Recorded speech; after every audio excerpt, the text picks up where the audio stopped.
जब हम रात को आसमान की ओर अनगिनत तारों को टिमटिमाते हुए देखते हैं तो हम सोच में पड़ जाते हैं कि क्या वाकई ये सब कुछ यहीं खत्म हो जाता है। क्या ये विशाल ब्रह्मांड ही सब कुछ है या इसके बाहर भी कुछ और है। यह सवाल न केवल विज्ञान की दुनिया में बल्कि हमारी कल्पनाओं में भी गहरी जड़ें जमा चुका है। जब भी हम ब्रह्मांड के आकार, उसकी सीमाओं और उसके विस्तार के बारे में सोचते हैं तो एक ऐसा विचार उभरता है जो हमारे सोचने की क्षमता को चुनौती देता है।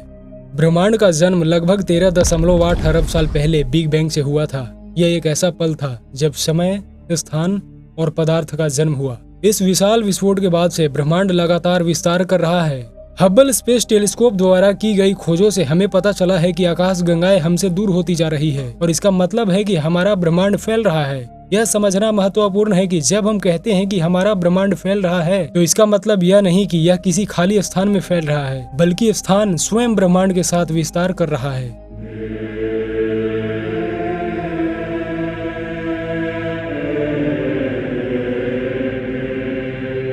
यह विचार भी उठता है कि अगर ब्रह्मांड का कोई किनारा है तो उस किनारे के पार क्या है। इस सवाल का कोई स्पष्ट उत्तर नहीं है, लेकिन इसने मल्टीवर्स के विचार को जन्म दिया। मल्टीवर्स का मतलब होता है कई ब्रह्मांडों का समूह। यह विचार इतना पेचीदा है कि इसे समझने के लिए हमें सोचने के तरीके को भी बदलना पड़ता है। क्वांटम मैकेनिक्स, जो कि प्रकृति के मूल स्तर पर घटित होने वाली घटनाओं का अध्ययन करती है, इस सिद्धांत के अनुसार किसी भी कण की स्थिति और वेग को एक ही समय पर निश्चित रूप से नहीं मापा जा सकता है। इस अस्थिरता के कारण कुछ वैज्ञानिक मानते हैं कि जब भी क्वांटम घटना होती है तो वह ब्रह्मांड को विभाजित करती है और एक नया ब्रह्मांड उत्पन्न करती है। इसके परिणाम स्वरूप हमारे सामने कई ब्रह्मांड हो सकते हैं जो अलग अलग संभावित घटनाओं के अनुसार विकसित हो रहे हैं। उदाहरण के लिए, आपके जीवन में किसी भी एक निर्णय के समय एक ब्रह्मांड में आप वह निर्णय ले रहे होते हैं, जबकि दूसरे ब्रह्मांड में आप उसके विपरीत निर्णय लेते हैं। एक और रोचक सिद्धांत बबल यूनिवर्स का है।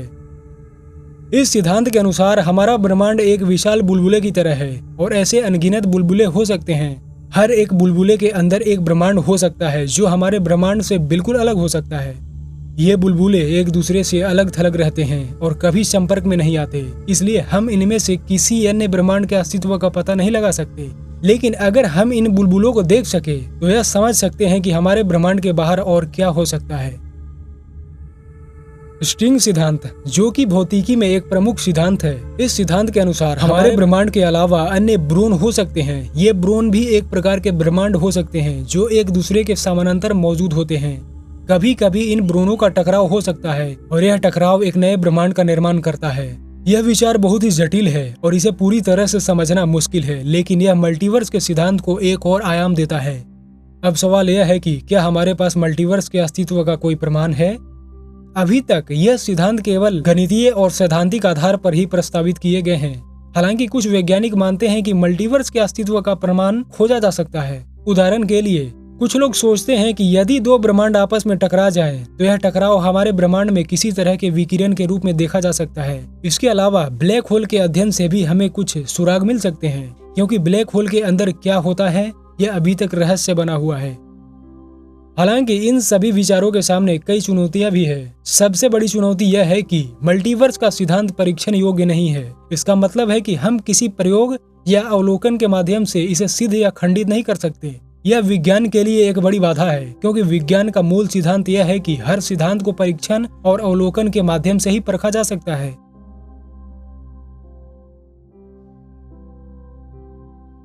मल्टीवर्स का विचार न केवल विज्ञान की दुनिया में बल्कि हमारी जीवन दृष्टि में भी बदलाव ला सकता है। अगर वाकई में ऐसे अनगिनत ब्रह्मांड हैं, तो यह सोचकर ही मन में एक अद्भुत रोमांच उत्पन्न होता है कि उन ब्रह्मांडों में क्या हो रहा होगा। क्या वहाँ भी जीवन हो सकता है? क्या वहाँ भी इंसान जैसे प्राणी होंगे? क्या वहाँ के भौतिक नियम हमारे जैसे होंगे या बिल्कुल अलग होगा? इसके अलावा मल्टीवर्स का विचार यह सवाल भी उठाता है कि हमारे निर्णयों का क्या महत्व है। अगर हर निर्णय के साथ एक नया ब्रह्मांड उत्पन्न होता है, तो क्या हमारे निर्णयों का कोई वास्तविक प्रभाव है? यह विचार हमें जीवन के प्रति एक नई दृष्टि प्रदान कर सकता है, जहाँ हर संभावित घटना का एक अलग परिणाम हो सकता है। अगर हम एक दिन दूसरे ब्रह्मांड का पता लगाने में सक्षम होते हैं, तो यह न केवल एक वैज्ञानिक क्रांति होगी, बल्कि हमारी तकनीक की भी परीक्षा होगी। हमें ऐसे उपकरण और तकनीक की जरूरत होगी जो हमारे ब्रह्मांड से बाहर की चीजों को माप सके और समझ सके। यह चुनौती जितनी कठिन है उतनी ही रोमांचक भी है, क्योंकि यह हमें नई खोजों और आविष्कारों की ओर ले जा सकती है। मल्टीवर्स का विचार एक रहस्यमय और पेचीदा अवधारणा है जो विज्ञान के सीमाओं को चुनौती देती है। लेकिन दोस्तों, क्या ऐसा हो सकता है कि हम जिस तरह से ब्रह्मांड को देख रहे हैं दूसरा ब्रह्मांड वैसे नहीं हो?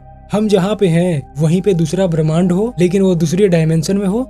चलिए देखते हैं सिक्स्थ डायमेंशन को। पहले सिक्स्थ डायमेंशन में हर एक निर्णय या घटना के लिए असीमित वैकल्पिक वास्तविकताएं हो सकती है। उदाहरण के लिए, अगर आप किसी एक रास्ते पर चलने का निर्णय लेते हैं तो सिक्स्थ डायमेंशन में ऐसे अनगिनत ब्रह्मांड होंगे जहां आपने उस निर्णय के अलावा सभी अन्य संभावनाओं को चुना होगा। आप इन वैकल्पिक वास्तविकताओं में यात्रा कर सकते हैं और देख सकते हैं कि अगर आप किसी और विकल्प को चुनते तो आपकी जिंदगी कैसी होती। फोर्थ डायमेंशन में हम समय को एक सीधी रेखा के रूप में देखते हैं जो अतीत से भविष्य की ओर बढ़ती है। सिक्स्थ डायमेंशन में समय की यह रेखा मात्र एक संभावना होगी और अन्य असीमित समय रेखाएं भी होंगी जो अलग अलग दिशाओं में जा सकती है। यहाँ समय को स्थिर और परिवर्तनीय दोनों रूप में देखा जा सकता है। सिक्स्थ डायमेंशन में आप एक ब्रह्मांड से दूसरे में आसानी से जा सकते हैं। यह एक तरह से मल्टीवर्स का अत्यधिक विस्तृत और जटिल वर्जन होगा, जहां हर ब्रह्मांड में भौतिक नियम और जीवन के तरीके पूरी तरह से अलग हो सकते हैं। आप ऐसे ब्रह्मांड में भी जा सकते हैं जहां समय उल्टा चलता हो, या जहां गुरुत्वाकर्षण नहीं हो, या जहां जीवन के लिए बिल्कुल अलग तत्व और परिस्थितियां हो। इस दुनिया में आप किसी भी चीज की सृजन कर सकते हैं। कोई भी भौतिक या मानसिक वस्तु, कोई भी विचार या कोई भी वास्तविकता, सब कुछ संभव हो सकता है। आप अपनी सोच से नए ब्रह्मांड, जीवन रूप और यहाँ तक कि नई भौतिक वास्तविकताएं भी बना सकते हैं। सिक्स्थ डायमेंशन में समय और स्थान की कोई सीमा नहीं होगी। आप अतीत, भविष्य और वर्तमान में एक साथ मौजूद हो सकते हैं। समय की रेखा सीधी नहीं होगी, बल्कि एक जाल के रूप में फैली होगी जहाँ आप किसी भी बिंदु पर कूद सकते हैं। इस डायमेंशन में जीवन बेहद जटिल और पेचीदा हो सकता है, क्योंकि यहाँ संभावनाओं का कोई अंत नहीं है। पैराडॉक्स और असंगतियां हो सकती है, जहां एक ही घटना के कई सही और गलत संस्करण यानी वर्जन एक साथ मौजूद हो सकते हैं।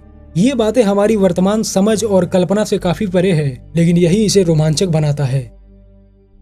क्या ऐसा हो सकता है कि हम जिस ब्रह्मांड में रहते हैं उसमें केवल हम ही हो और एलियन या प्रग्रही जीवन किसी अन्य आयाम में बसा हो? इस प्रश्न का उत्तर खोजना जटिल है, लेकिन इसे समझने के लिए हमें कुछ महत्वपूर्ण पहलुओं पर विचार करना होगा।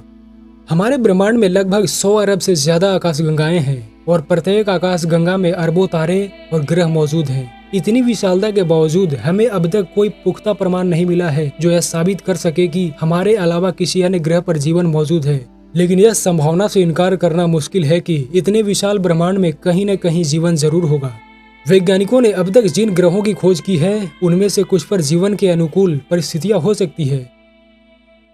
स्ट्रिंग सिद्धांत मानता है कि हमारा ब्रह्मांड केवल 3 आयामों तक सीमित नहीं है, बल्कि इसमें अन्य आयाम भी हो सकते हैं। इन अतिरिक्त आयामों का अस्तित्व विज्ञान के लिए फिलहाल एक सैद्धांतिक संभावना है और इन्हें हमारे वर्तमान उपकरणों और टेक्नोलॉजी के माध्यम से सीधे तौर पर मापना या देखना संभव नहीं है।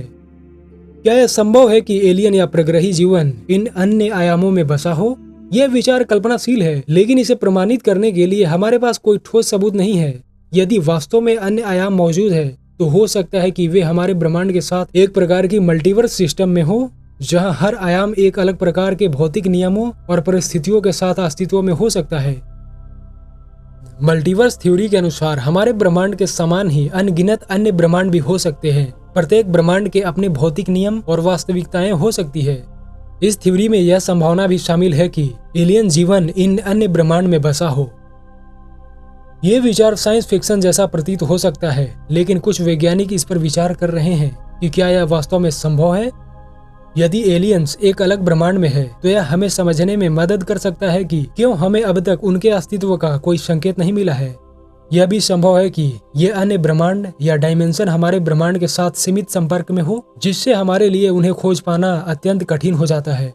हमारे ब्रह्मांड में अकेले होने का विचार उतना ही अजीब है जितना कि यह मानना कि हमारे अलावा भी जीवन मौजूद है।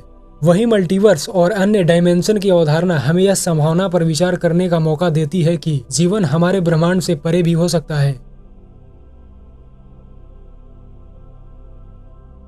हमारा शरीर लाखों करोड़ों कोशिकाओं से बना है और हर कोशिका के अंदर अनगिनत परमाणु होते हैं। एक परमाणु के अंदर नाभिक होता है जिसमें प्रोटॉन्स और न्यूट्रॉन्स होते हैं और इसके चारों ओर इलेक्ट्रॉन्स घूमते हैं। इस संरचना को देखकर ऐसा लगता है जैसे हमारे अंदर छोटे छोटे ग्रहों की तरह इलेक्ट्रॉन्स घूम रहे हों, ठीक उसी तरह जैसे ग्रह सूर्य के चारों ओर घूमते हैं। यह संरचना हमें ब्रह्मांड के बड़े स्तर पर दिखने वाले सिस्टम की याद दिलाती है, जिससे यह एहसास होता है कि हमारा शरीर भी एक मिनिएचर ब्रह्मांड की तरह है। Fractal patterns. विज्ञान में फ्रैक्टल्स ऐसे पैटर्न होते हैं जो विभिन्न स्केल पर स्वयं को दोहराते हैं। उदाहरण के लिए, पेड़ की शाखाएं और मानव रक्त वाहिकाएं एक जैसे पैटर्न में बढ़ती हैं। इसी तरह हमारे शरीर में भी कई संरचनाएं ऐसी होती हैं जो ब्रह्मांडीय संरचनाओं के समान पैटर्न का पालन करती हैं। इससे यह निष्कर्ष निकाला जा सकता है कि ब्रह्मांडीय संरचनाओं की तरह ही हमारे अंदर भी जटिल और अनंत पैटर्न्स होते हैं। क्वांटम फिजिक्स के अनुसार पदार्थ के सबसे छोटे कणों में ब्रह्मांड के अन्य हिस्सों के साथ कनेक्शन होते हैं। यह अवधारणा हमें यह सोचने पर मजबूर करती है कि हमारे अंदर की सूक्ष्म दुनिया और बाहरी ब्रह्मांड के बीच कोई गहरा संबंध हो सकता है। कुछ सिद्धांत यह भी कहते हैं कि एक व्यक्ति के अंदर के क्वांटम घटनाएं पूरी ब्रह्मांडीय घटनाओं के समान हो सकती हैं। 4. ब्रह्मांडीय धूल, कॉस्मिक डस्ट। वैज्ञानिक मानते हैं कि बिग बैंग के बाद जो तत्व बने वे ही हमारी पृथ्वी और उस पर मौजूद सभी चीजों के निर्माण में उपयोग हुए। हमारे शरीर में मौजूद कार्बन, हाइड्रोजन, ऑक्सीजन और अन्य तत्व ब्रह्मांड में मौजूद तारों और ग्रहों के निर्माण में भी इस्तेमाल हुए हैं। इस दृष्टिकोण से देखा जाए तो हम सभी ब्रह्मांडीय धूल का हिस्सा हैं और हमारे अंदर वही तत्व हैं जो पूरे ब्रह्मांड में फैले हुए हैं। String theory. यह सिद्धांत बताता है कि ब्रह्मांड के सभी कण बहुत ही छोटे, कंपन करने वाले स्ट्रिंग्स से बने होते हैं। यदि यह सिद्धांत सही है तो हमारे अंदर के हर कण में वही स्ट्रिंग्स हैं जो ब्रह्मांड के सबसे दूरस्थ हिस्सों में भी पाई जाती हैं। यह विचार भी इस बात को बल देता है कि हमारे अंदर और बाहरी ब्रह्मांड के बीच एक गहरा और जटिल संबंध हो सकता है। इन सभी वैज्ञानिक दृष्टिकोणों से यह स्पष्ट होता है कि हमारे अंदर एक सूक्ष्म ब्रह्मांड हो सकता है जो बड़े ब्रह्मांड की तरह ही जटिल, अनंत और रहस्यमय है। तो दोस्तों, आज की वीडियो इतना ही तक। इस वीडियो को लाइक कीजिए, शेयर कीजिए और चैनल को सब्सक्राइब जरूर करें और कमेंट में अपनी राय जरूर लिखें। धन्यवाद।